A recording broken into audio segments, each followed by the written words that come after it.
So, Ironclad Frigates. Well, this is part of the era of technology, and this is me talking about one of the more interesting points of technology and one of the most interesting points of a period. But let's be honest, if you're talking about Ironclad Frigates, I could be sitting here drinking water, but honestly, it doesn't seem appropriate. So I am going to treat myself just this once to an iron brew. Because, well, if you're talking about ships of iron, should be iron brew. Sorry. Mentally, been having a fun week. I'll explain more in a second once we get to the shameless book plug. But no, Ironclad Frigates. They are this cool thing which come about at a period when, really, no one seems to realise they're coming. And the moment they do come, they start an inevitable slide towards what will be the next stabilisation point. Because that's what you get with ships. You get periods of transition. They can last for decades. And then you get stabilisation points, which can last also for decades. In some cases, let's be honest, in the Age of Sail era, they last for hundreds of years.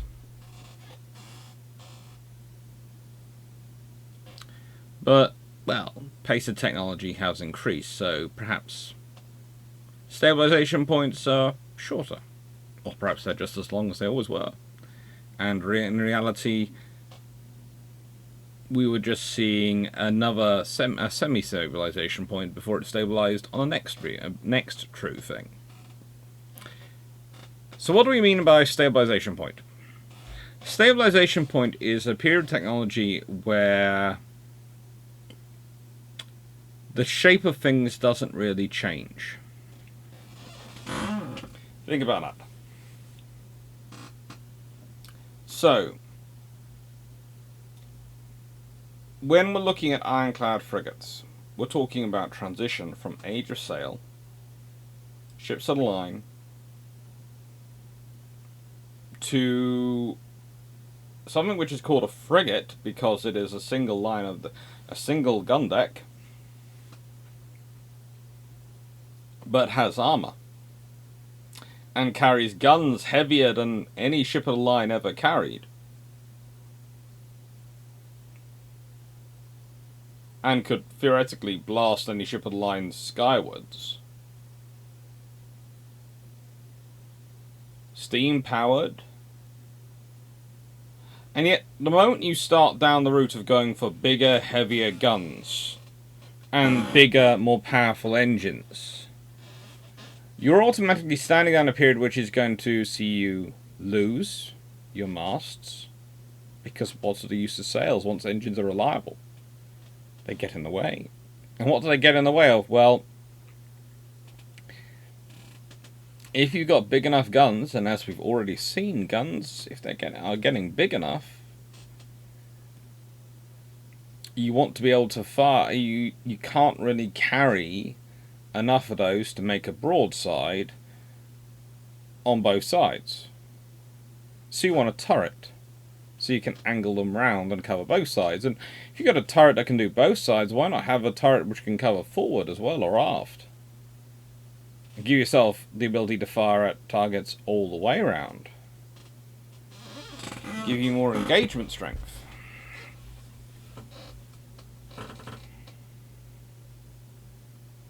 Basically turn the tables on anyone trying to cross your T, because the tradition always was that was your maximum firepower versus minimum firepower. Well, yeah, it'll still be your maximum firepower versus minimum firepower, but they'll still have firepower able to point forward, and lots of heavy firepower forward if there's a forward turret. But also, they'll be able to do it from quite a way away, and they'll be the smallest possible target for you to deal with.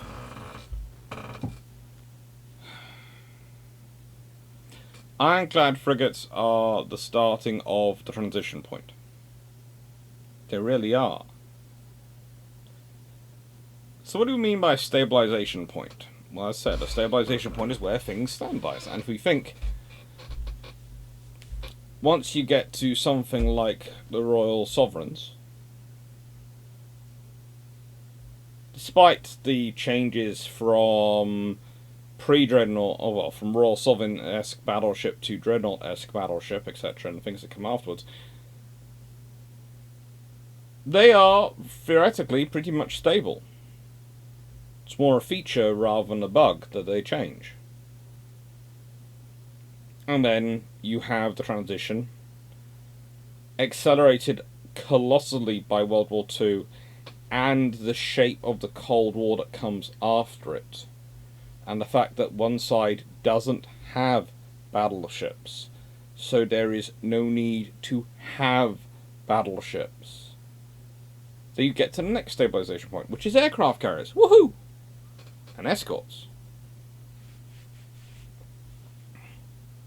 And then you get missile-based escorts. That's been a stabilization point for a while. What will next stabilization point be? Well, honestly, we're seeing... In stabilization points, what you see is people keep refining and keep basically reinventing and improving on the wheel. And that's what we're seeing with missile-based escorts. And, you know, we've got hypersonics coming in. They're great, but they're just bigger, faster missiles.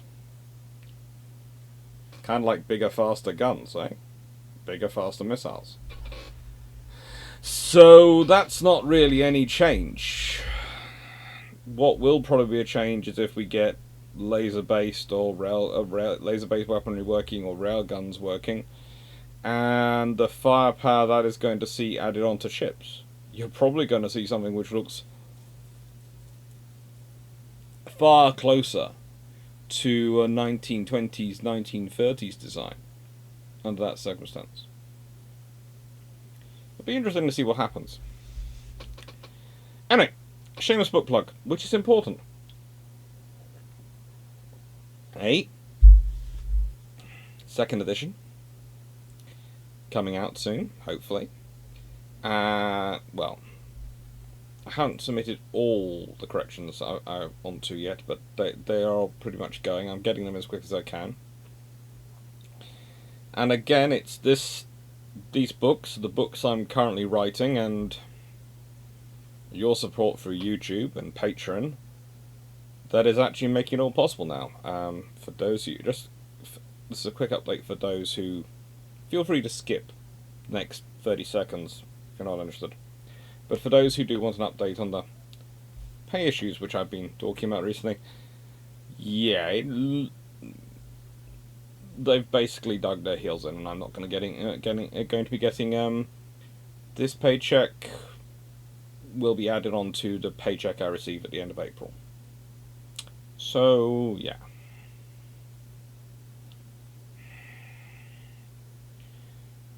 Luckily, they have made arrangements for people who are in what they consider to be dire straits. But because of my luck in having all your support, they don't consider me in dire straits.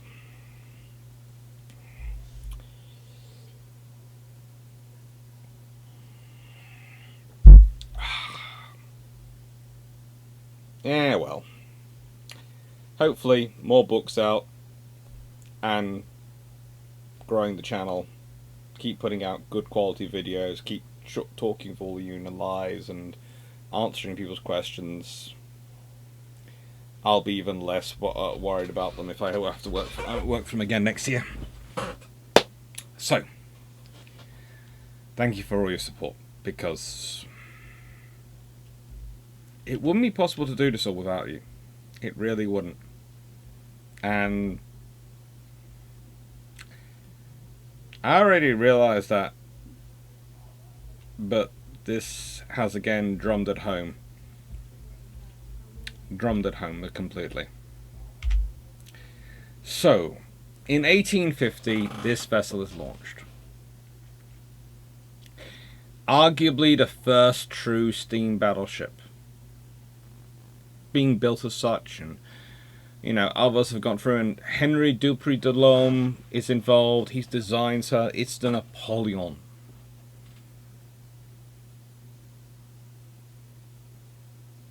It's beautiful.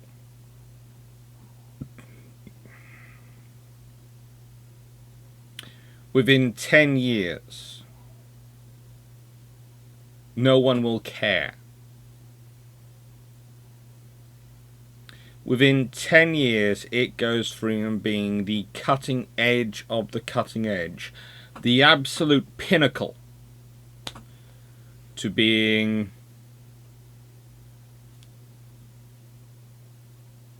And there is a debate as to which ship actually does that. There is an argument it's the Gloire, but let's be honest, I'm British, so I'm going to say it's the Warrior.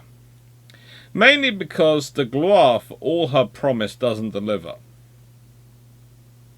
And so the Warrior gets to steal the thunder as an Ironclad frigate because she comes out, she is bigger, she's faster, she's more reliable, and she's heavier armed than the Gloire. Now, interesting enough, we'll be talking about her armour in a bit, and there is the fact that Gloire, because she's smaller, has a greater percentage of her hull armoured and covered. But still, this beauty is it. And this is one of the reasons why I did that video on her. Please note on the end screen, there will be a link to the Warrior video. And this is the reason why I love going to visit this ship. Because there are so few survivors of periods of transition. Let alone a survivor which was the first ship of a period of transition. The fact that she survives is purely a quirk of fate, and as I went over the fact that there's a surprisingly large amount of royal investment in HMS Warrior. I'm not quite sure how, but she does seem to be looked after by, have a lot of, how do I put this politely, royal fairy godmothers. Although I'm not sure if the Duke of Edinburgh would like to have been termed as a royal fairy godmother, but certainly he was a royal fairy godmother, as far as Warrior is concerned. They are beautiful ships, the Ironclad Frigates. They really are beautiful ships. You cannot doubt that. And that is part of where they come from, is their beauty. Because when they're building them, they know they're building the next big status ship. They know it. That's the thing.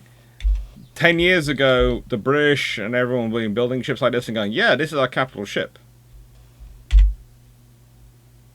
And then Warrior comes out, and there are many things in her. Technically, she's an ironclad frigate.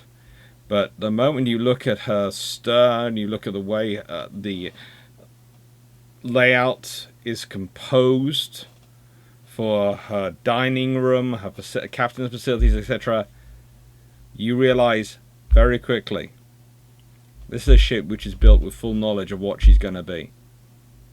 This is a ship built to be a status capital asset.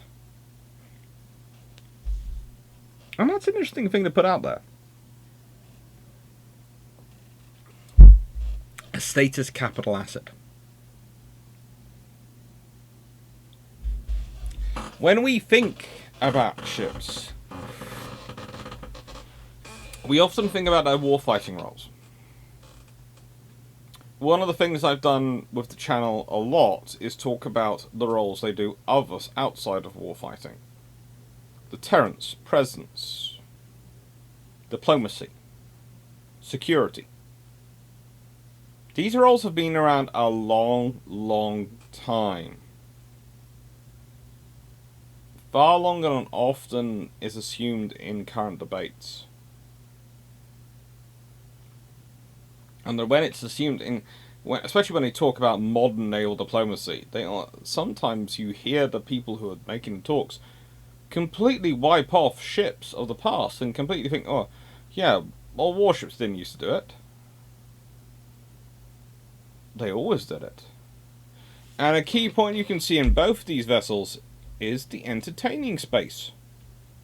It's the way they're designed with facilities for senior officers, for the captain, to have people aboard, to have meals with them, to dine with them, to wine them. Please note I'm emphasising the wining them. I'm not saying wining and dining, but to wine them. It's one of the things I love about modern, very modern British warship design, i.e.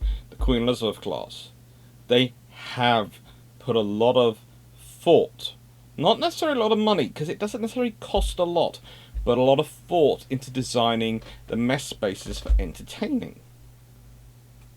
It might sound really stupid, but having a English, sort of a traditional British English style country pub atmosphere in the mess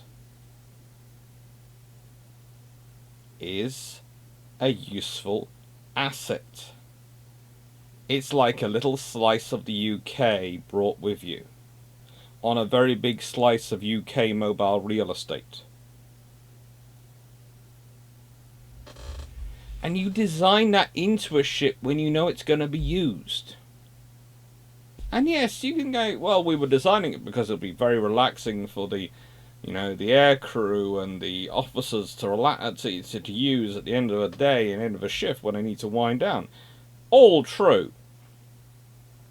But you also know, diplomatically, when we've got officers from other navies visiting our ship, or we're hosting other allies aboard her, or we're having a diplomatic meeting, you suddenly have automatically a less formal but still impressive in an understated way facility to take them to.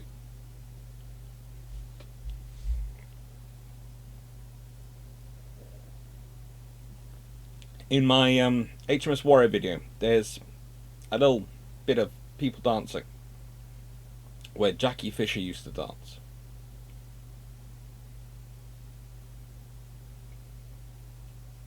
And that is an important space to have. A space for dancing.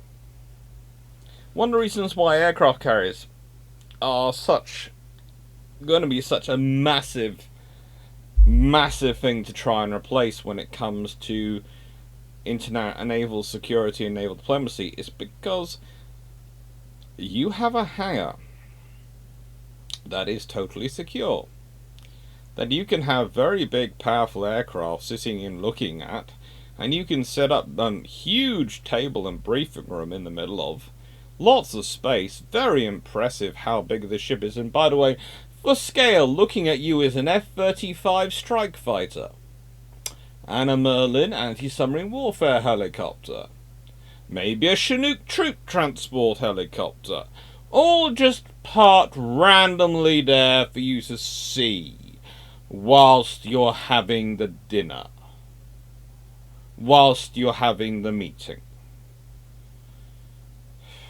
That feels very, very on the nose. Think about it. You're brought out for a diplomatic meeting. Your allies are worried and scared. That you're trying to reassure them that you're there and supportive for them. So they get flown out by a helicopter. They get landed on the flight deck. Get taken into one of the island structures.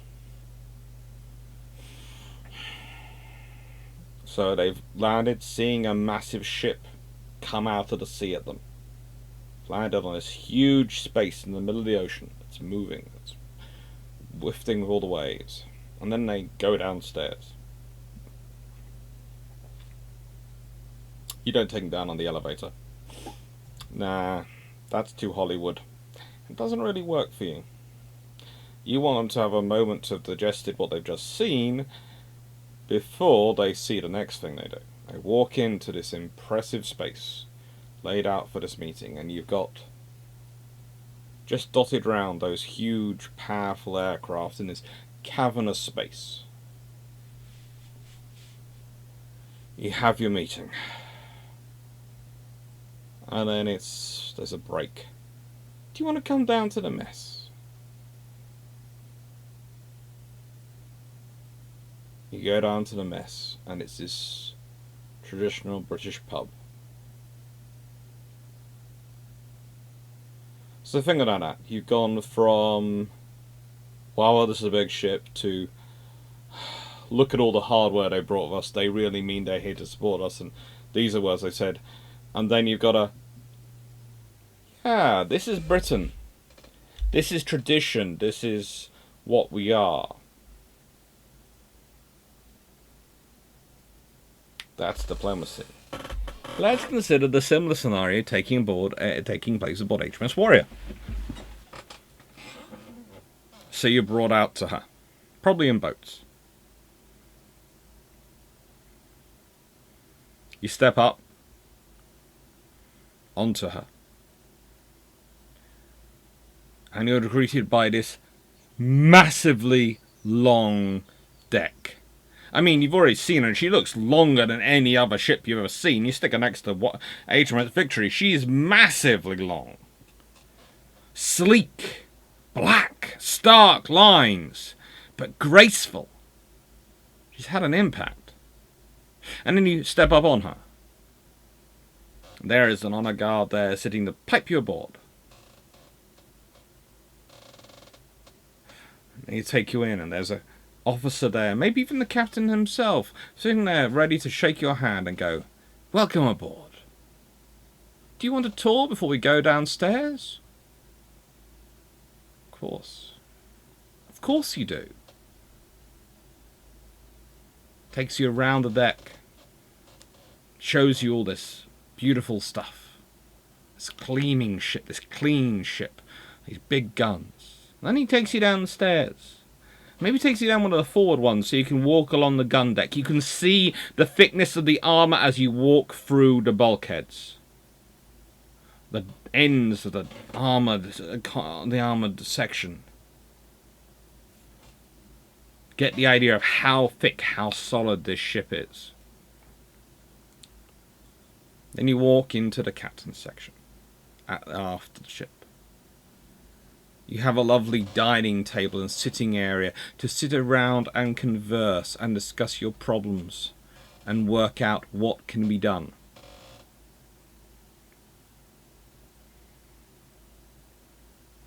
All the while there's a thrumming coming through the hull. A constant thrum.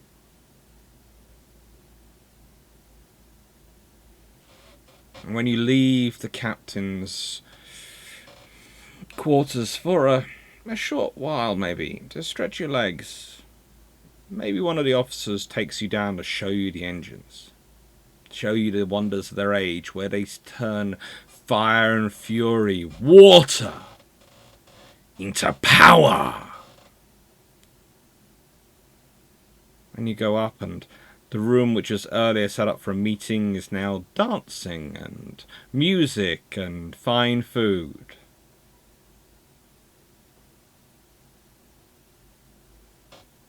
Suddenly all the agreements you've made seem viable and safe and secure. And then you go back home, and you're left with a lasting image. And that is the image you have in your mind when you think of your agreements. That is the image you have in your mind when you're making decisions.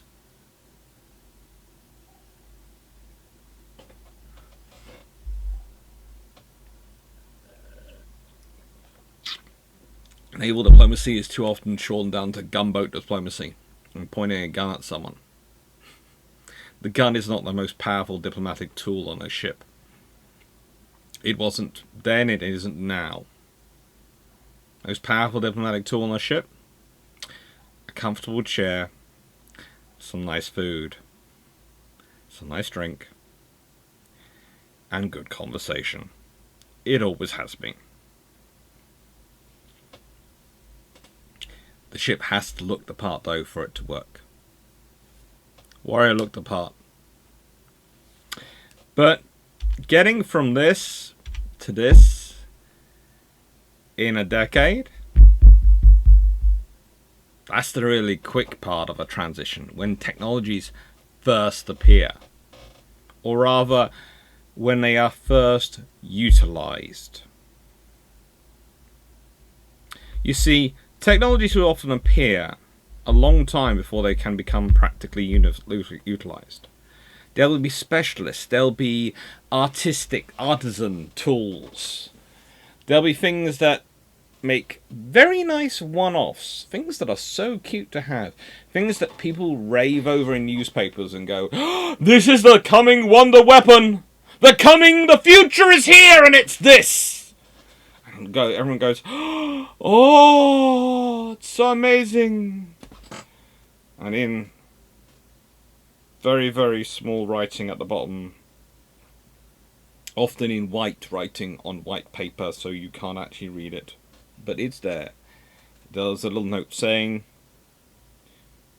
still in testing, regularly breaks down, doesn't really like it in mud, allergic to salt water, is not good if it's moved around fast, very, very unstable targeting. However, it's here! It's here. Now, the first things, of course, are engines. Honestly, it was a toss-up whether to put boilers or engines first. But see, the thing is, boilers only have to develop as you're making bigger engines. So bigger engines cause the need for bigger, more powerful and better boilers. But better boilers then enable bigger, more powerful engines. So it is a kind of chicken and egg scenario. But I went with engines because you're putting engine in because you want the power. So the engine is the driving need for why you're fitting the boilers. You're not fitting the boilers to ships and then going later going, we have these boilers making all this hot water and steam. Perhaps we should do something with it. Nobody is looking at the giant kettle that they use for cooking and thinking, you know what, that could power this ship. So, engines come first. And engines are all about reliability. The more reliable they become, the more viable they are. The more viable they are, the more you want them.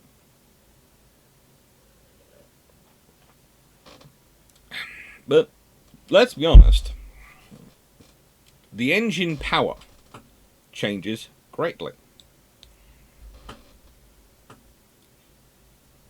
Warrior has 10 boilers, a single trunk steam engine, and a single shaft, supplying a single shaft, and it produces 5,772 indicated horsepower.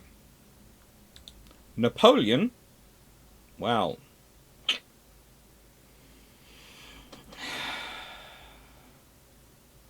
that's a slightly different scenario when it comes to its engine. Theoretically, 574 indicated horsepower with a 2-cycle indirect geared engine. 574 theoretically indicated horsepower. Napoleon displaced 5,120 tons. HMS Warrior, 9,284.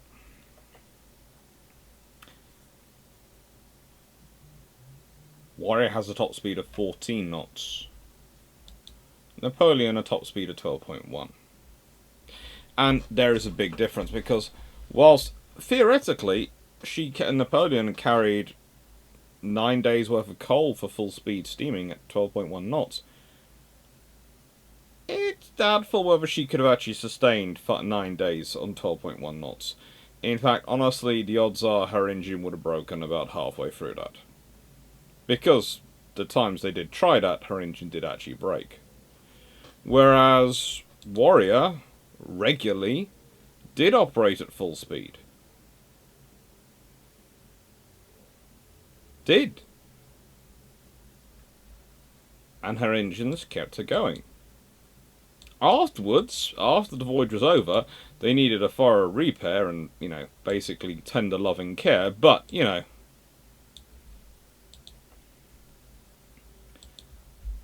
that's the joys of life when you're dealing with engines. But the point is, in a decade, engines had expanded from being reliable enough you're fitting into capital ships to provide you with the power, to being the basis for building a whole new type of capital ship. And that's the reality of what we're talking about, because with the Napoleon, the engine is something which gives her an extra edge. With the Warrior, the engine is a critical part of the capabilities.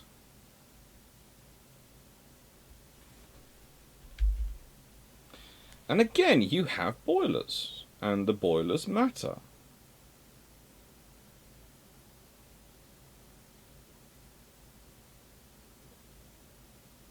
These boilers are what keep Warrior functioning. And again, A, she has quite a large number of them for a single engine, but B, they are far more reliable than they used to be by this point. And if you look at the shape of this section is entirely built around those boilers and being as efficient as that design of boiler can possibly be. And efficiency in loading coal, efficiency in the stokers and their positioning, efficiency in every single part of the design you can build into. Why? Because they've learnt. But they've learnt in a decade rather quickly because they've had to. And why are they learning? Because steam power is not the coming next thing, it's the arrive thing. And then we've got the armour. So, as is well known, Warrior and her sister, Black Prince, have a sort of armoured box around their centre that protects the major part of their battery and their core part of their hull and provides some protection for their engines, etc.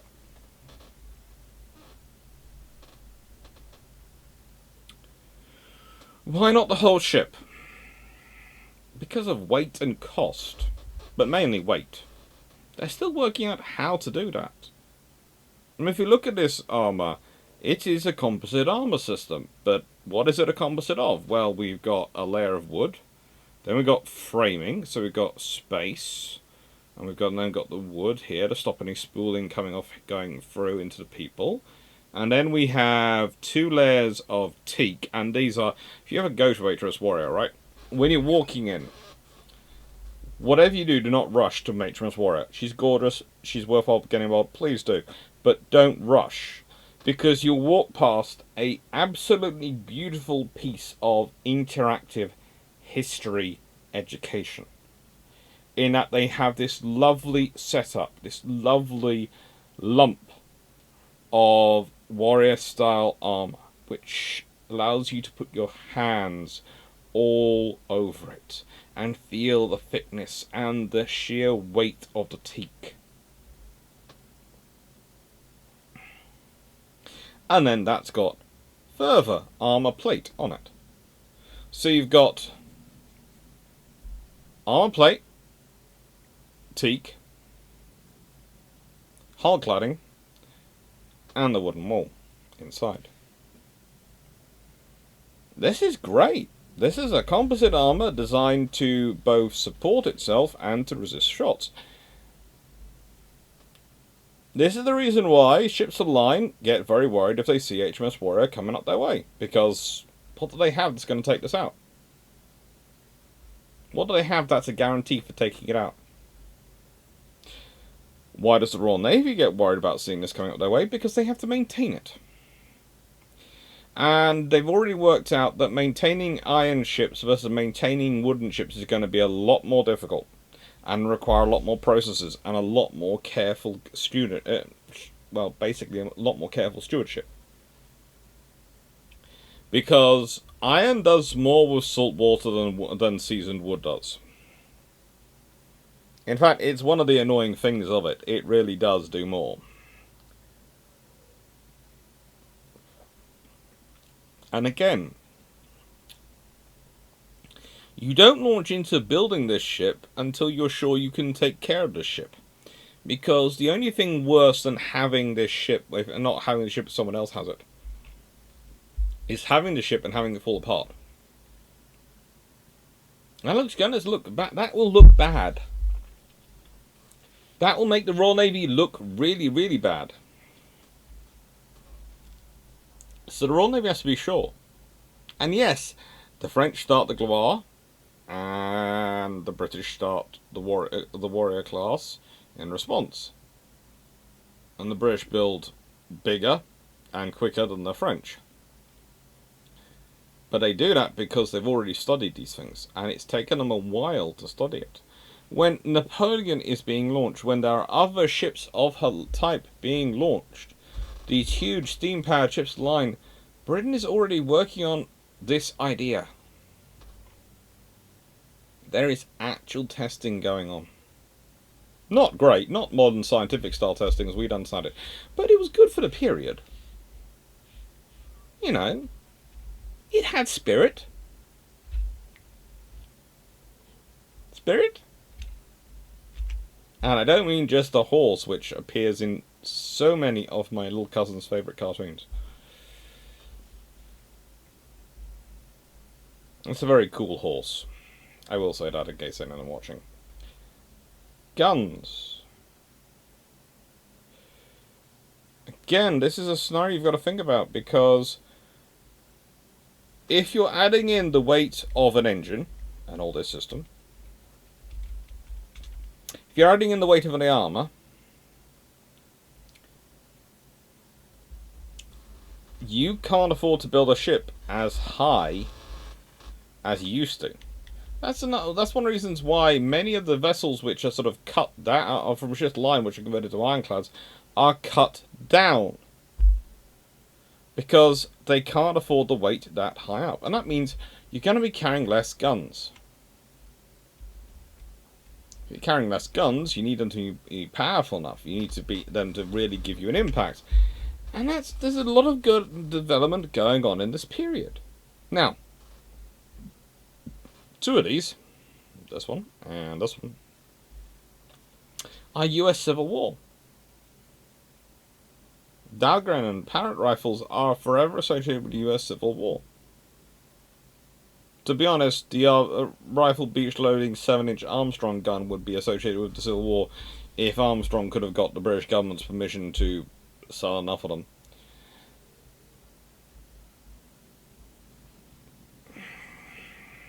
But these guns aren't just useful because they're more powerful guns. They're useful because they are capable, and the guns you need to match into the ships you're building. Because you have to presume the enemy's going to build a ship just as capable as you are. Presuming it's not as capable as you is a good way of getting your fleet killed. So you have to presume the enemy's building a ship as capable as you are, which means you need to be able to make holes in that armor. You need to be able to make holes in that ship.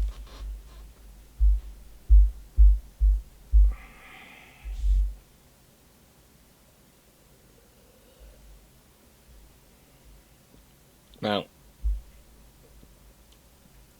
it's sort of some things which are different across frigates. There is an attempt by some historians to call some vessels true ironclad frigates versus central battery ironclad frigates, but I think that's kind of pushing it a bit far. But I'd say they're all just ironclad frigates. I'd say to an extent that some are designed for shorter range work than others, and that does tend to affect how long they are in the first place, because of how far away they want them to go. So therefore, that's going to that might well have an impact on whether or not you become a central battery frigate or not. Because if you're designing a bigger, longer ship for going around the world, or to have the capacity to go around the world, armouring it all is going to become A, incredibly expensive, and B, incredibly heavy. And that's something which has to develop over time. Let's get back to this. This armour is not exactly a small amount of the cost. It's also not exactly a small weight on the ship. These guns again, guns are not exactly a small weight on a ship, so you want to get the maximum firepower per pound of gun you can possibly get. They are a big part of the scenario when you're designing these new ships, because you've never built ships this big before. You've never built ships this heavy before.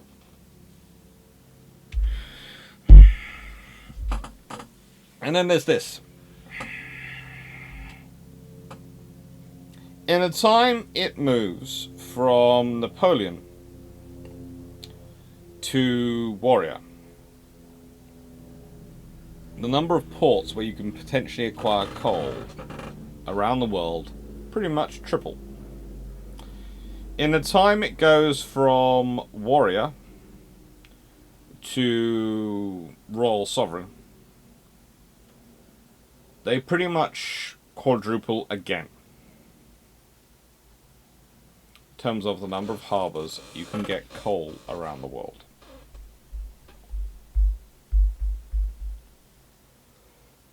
This is ultimately the biggest factor in making these ships work. If you do not have the logistical support, you do not have the fuel, the food, and necessities to make it work, you're in a big trouble. Now, recently, someone asked me when I was talking about the blockading of Brest in those videos, why the Royal Navy didn't maintain its replenishment at sea capability through the 19th century. Why did it sort of a trophy and then have to be redeveloped in World War I and really not get as much attention as it deserves in the 1920s and 30s, and then be redeveloped again in World War II?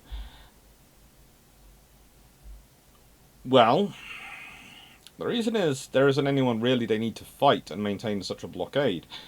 But if they did, they were also worried about how they do it for coal ships. Yeah. As the US Navy would find during the Civil War, coal-powered ships are great. Supplying them with coal at sea is frigging annoying and very, very difficult. You can do it. You can, trust me, you can do it, but it's not going to be an easy process. And you're going to depend on having very good quality sacks of coal.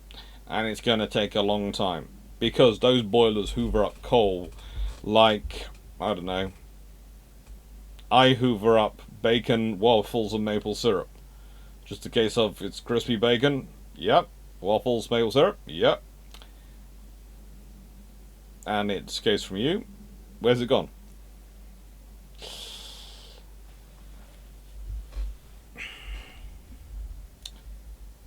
So there are real problems with logistics from that side. But there again, you've got more and more ports with more and more coal.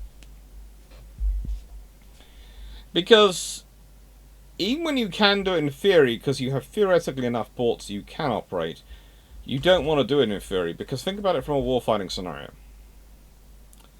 In the Age of Sail, you have certain choke points that fleets will often have to sail through due to winds, tides, and the various needs of getting to certain ports.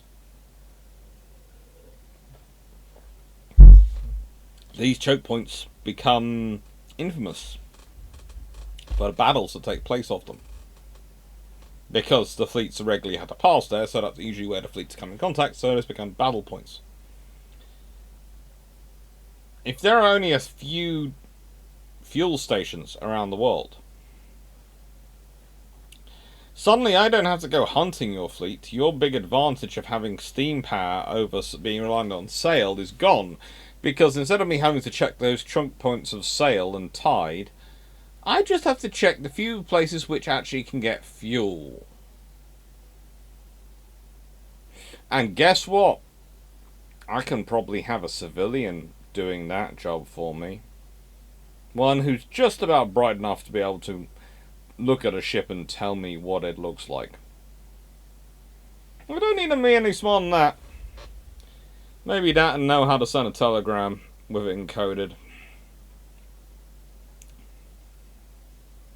I wonder if I can pay them in stamps.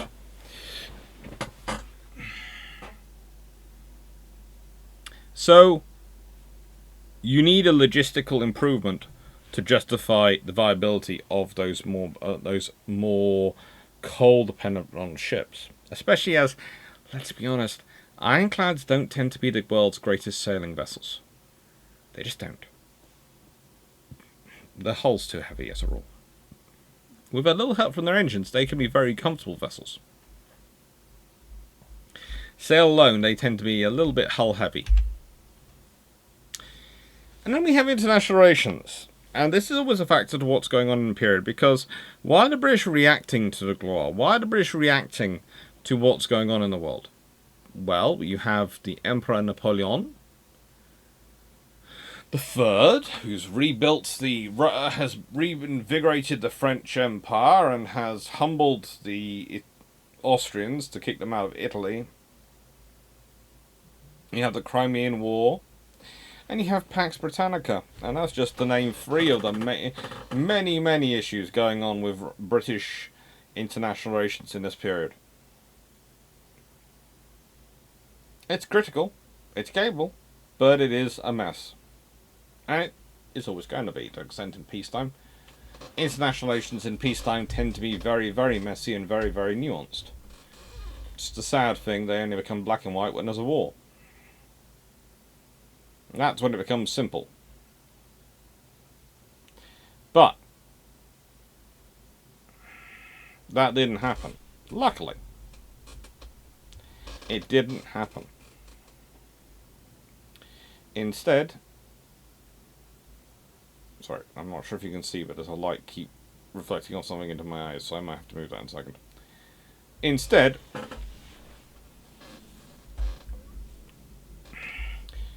what you get is the Royal Navy posturing with a large number of people around the world.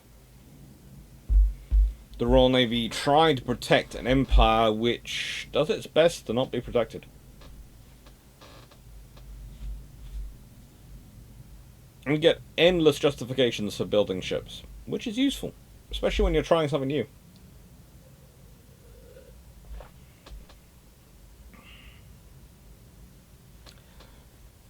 So, transition to ironclad frigates. Made purposeful by the change in international relations, France growing more powerful, building more ships, Britain needing to still be at the front row, having to be being at the front row being a complete and utter necessity for Britain, because that's the only way they maintain their empire. But still, whilst a decade can be a long time in ship design, and you can have a very radical change, the fact is Napoleon doesn't necessarily have that bad life. In fact, it serves for roughly 24 years, which isn't bad for a wooden ship in a line.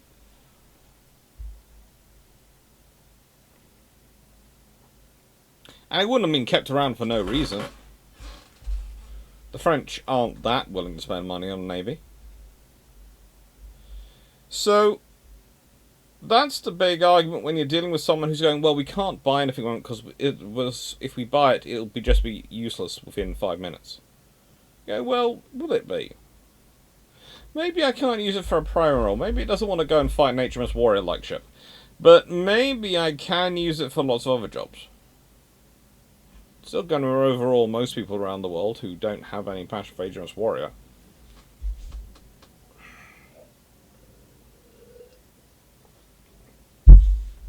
It's still got 90 odd guns and large enough to be scary. No one really wants to tangle with it.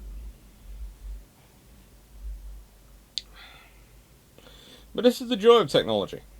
Because very rarely does it fit in neat little lines. You know, when we talk about periods of transition, periods of stabilization, actually defining when they alter into each other, when they sort of rub up against each other and change from one to the other, is source of endless debate for historians. It really is. It's a lot of fun. It's second only in fun to walking into a Tudor or medieval history conference and asking people to tell you who is the best Renaissance monarch. Oh. I will say this: there is a very famous professor of history from Oxford who has a very good right hook. It was fun to watch. Admittedly, that right hook was grabbing a chocolate muffin whilst having a debate with someone, but it was beautiful because they're also watching the hand going, "Is he gonna punch?" Because they're arguing, "Are they gonna punch me?" And whoom, the cupcake off the trays went past, and it was beautiful. It was in the middle of argument, literally in the middle of making a point. Da da da da da da. Going, "Thank you," and the cake is that, and carried on the argument. It was just beautiful to watch. It's just pure class and skill. The hand goes out, comes back with the muffin. Cupcake. It was a cupcake, not muffin. It was one of the sort of chocolatey one with a toffee sort of thing on the top, and yeah, really nice. Anyway, getting back to this particular history. Transition points, stabilization points, they are beautiful things to talk about, but they're so debated around the edges. And that brings me to today's question, which is, I'd like you to think. And I'd like you to think when there are periods of stabilization and periods of transition in naval history, but you can also go through other things if you want. I'd love to hear about your various areas of interest and personal knowledge, and what you think has been a period of stabilization versus a period of transition. Be really interesting. Thank you for watching. Right, and what do we have? We have the Reichsmarine and Kriegsmarine, Eschew Steam and Goes All Diesel, and then we have the Key Ship series, because I'm away next weekend. And hopefully this goes live. The Patreon Patreon suggestions for April should go live, and also the Patreon suggestions for June will go live, because my current plan is to do 4 recorded Patreon suggestions topics in June, and they will all be put out as premieres, so you can still comment on them like you do normally. In fact, I will probably during June make all the Thursday and Sunday videos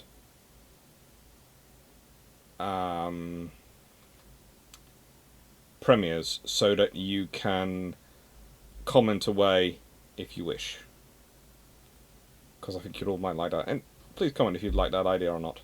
Anyway, thank you for watching, hope you enjoyed, and take care.